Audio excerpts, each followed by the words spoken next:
ঢাকা ও চট্টগ্রাম বিভাগে ২০২৩ সালের সরকারি প্রাথমিক বিদ্যালয়ের সহকারী শিক্ষক নিয়োগের ফল মেধার ভিত্তিতে পুনরায় প্রকাশের নির্দেশ দিয়েছেন আপিল বিভাগ।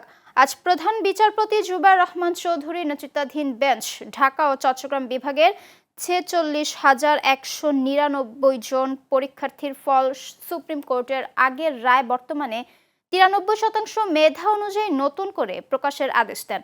একই সঙ্গে মামলার ১৫১ জন রিটকারীকে আগামী ৬০ দিনের মধ্যে সহকারী শিক্ষক পদে নিয়োগ দেওয়ার নির্দেশ দেওয়া হয়েছে।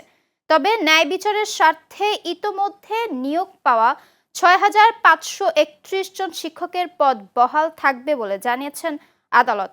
রিটকারীদের আইনজীবী তাজুল ইসলাম বলেন, এই রায়ের মাধ্যমে পূর্বের ৮৪% কোটা পদ্ধতি বাতিল হয়ে মেধাভিত্তিক নিয়োগের বিষয়টি পুনরায় বলবৎ হলো।